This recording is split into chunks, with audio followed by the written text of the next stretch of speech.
गोटिए जंगल सिंहटीए आउ चिता बाघटीए रहुथिले। सेमाने बहुत भल सांग थिले। दिने जंगल गोटिए बरगछ मूलरे दुई जण बसी कथा होथिले।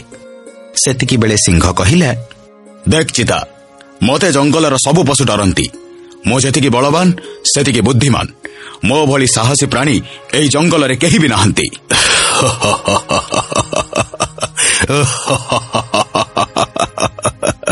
अब कौन हैला? हसिलु कहीं? नाई किछि नाही। अरे कहूनु कौन है? सांग, तू एते गर्व कहीं करुचु कहलु? तू निजको बड़ भावुचु सेटा ठीक, हेले निजको समस्तंक ठारू बड़ भाविबाटा जमरू भी ठीक नुह। एमिति कौन कहूचु सांग? हाँ सांग, देख आम जंगल रे जो हाथी अछि से आकार आउ बଳରେ तो ठारू भी अधिक शक्तिशाली। तेणु तू निजको नहीं एते गर्व करिबा जमरू भी भल नुह। चिता कथा सुनी सिंह बहुत जोरे रागिगला। से कहिला, कौन हैला? तू मते हाथी ठारू दुर्बल प्राणी कहिलु? नहीं सांग, रागिनी तू। मो काहाकू दुर्बल कहूनी। समस्ते समस्तंक जगह ठीक, किंतु समस्तंक ठारू निजको श्रेष्ठ भाविबा जमरू भी ठीक नुह। बस आउ किछि सुनिबिनी। मु एई जंगलर राजा। तो सह मिसिबा आगरु मते तो जागाटा कोठी सेटा जानि पारथिला। चली जा एठू। हेले सांग? सांग? कौ सांग? तो सह मोर बंधुत्व रखिबाटा ही भूल। आज ठारू मते सांग नुह, मते महाराज बोली डाकिबू। आउ तू मोर सांग केबे थिलु से कथाटा भूली जिबू। सिंह कथारे अपमानित हेई चिताबाघ सेठारू चलीगला। हेले सिंह किंतु चिताबाघ कथा को भूली पारिला नहीं। से ता मंत्री बिलुआ को डाकी कहिला, महामंत्री महामंत्री। आज्ञा महाराज। सुन, आज ठारू तमे से हाथी उपरे नजर रखिब। से कुआडे जाउछि, कौन करुछि, काहा सह मिसुछि, से सबु खबर मते आनी दब। यथाज्ञा महाराज। हेले महाराज गोटे प्रश्न पचारिबी? हाँ पचार। महाराज, हठात आपण हाथी उपरे नजर रखिबाकू काहेकि कहउचंती? से सबु जानिबा तमर दरकार नहीं। मो जहा कहिली सेया कर। ठीक अछि महाराज। प्रकृत रे चिताबाघ आउ सिंहंक भली बिलुआ आउ हाथी बहुत भल सांग थिले। सिंह कथा सुनी बिलुआ बहुत चिंतारे पड़ीगला। से हाथी पाखकू जाई सबु कथा कहिला। हेले बंधु, मु कौन कली? सेटा तो मु भी बुझी पारु नहीं। बंधु, मु ए विषय जाई महाराज सह कथा हेबी? ना बंधु, तमे जाई कथा हेले महाराज जानी जिबे जे मु तम आगरे सब कथा कहि देइछि आ से आम दी जन को दंड देबे। बंधु, तमे गोटाए काम कर, तमे किछि दिन पाई जंगल छाड़ी कुआडे पळाओ। एथिरे तम उपरे कौनसी विपद आसीबनी आ मु भी कारणटा खोजी बाहर करि देबी। सेतिकी बेले सिंह सेठी आसी पहुंचिला आउ कहिला, महामंत्री, तुम ठारू मु एहा आशा करि नथिली। महाराज आपण? हाँ मो। नाई माने महाराज, मो खाली हाथी भाई को। चुप कर, मो सबु सुनी सारिछि। मो पाखरे रही मोठु आहार खाई तमे मो सह विश्वासघातकता कल। छी, आज मु तुम दुई जन को दंड देबी। हेले महाराज, मो कौन भूल करिछि? कौन करिछु? तू जंगल रे निजर आकार आउ शक्ति प्रदर्शन करी मोठु अधिक शक्तिशाली बोली प्रमाण करिछु। आउ एबे तो मोर संदेह सत बोली लागुछि। तू आउ बिलुआ मिसी जंगल रे राजूती करिबार योजना करुन त? नाई महाराज, आमे एमिति काहेकि करिबु? आउ एमिति रे मते ही आकार आउ शक्ति तो भगवान दैछंती। जदि मो हातरे किछि थांता ताहले मो आपणक कथा सुनिबा मात्रे मो आकार बदलै दैथांती।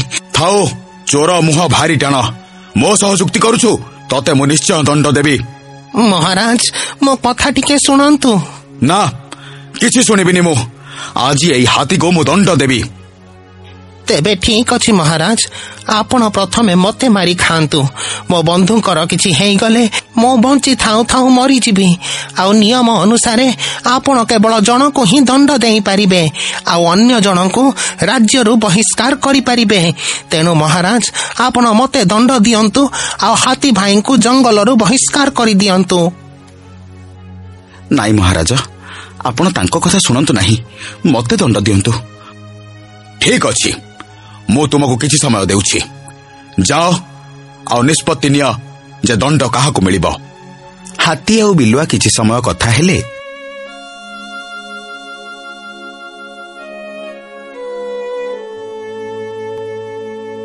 ଆଉ ସିଂହ ପାଖରେ ଯାଇ ପହଞ୍ଚିଲେ। କଣ ହେଲା? କିଏ ଦଣ୍ଡ ସ୍ୱୀକାର କରିବ? ମହାରାଜ, ଆପଣ ମତେ ଦଣ୍ଡ ଦିଅନ୍ତୁ ଆଉ ବିଲୁଆ ଭାଇଙ୍କୁ ବହିଷ୍କାର କରନ୍ତୁ, କାରଣ ବିଲୁଆ ଭାଇ ହେଉଛନ୍ତି ଜଙ୍ଗଲର ମହାମନ୍ତ୍ରୀ। ତାଙ୍କୁ ଯଦି ଜଙ୍ଗଲରେ ସମସ୍ତଙ୍କ ଆଗରେ ଦଣ୍ଡ ଦିଆଯାଏ ତାହେଲେ ଅନ୍ୟ ପଶୁମାନେ ରାଜ୍ୟ ପ୍ରଶାସନ ଉପରେ ପ୍ରଶ୍ନ ଉଠାଇବେ।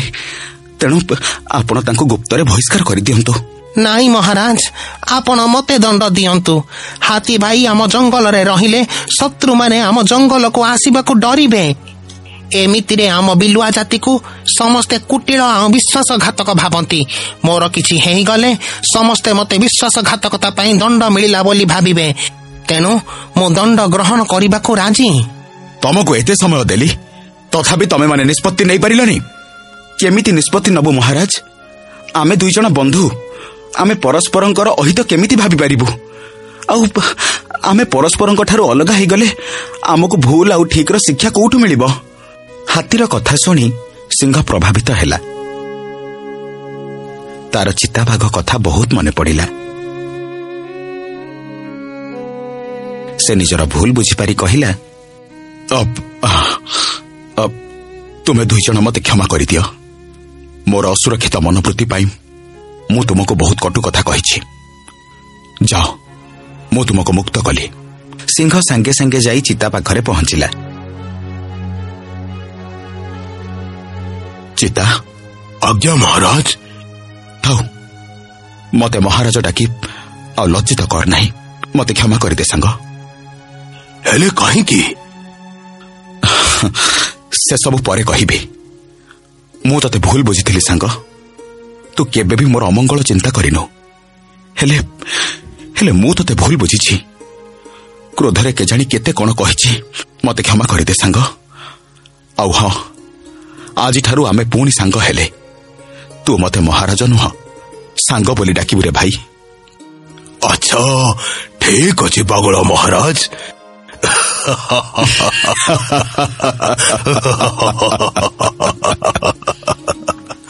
ସିଂହ ଆଉ ଚିତାବାଘ ସେଇଦିନ ଠାରୁ ପୂର୍ବ ଭଳି ମିଳିମିଶି ରହିଲେ।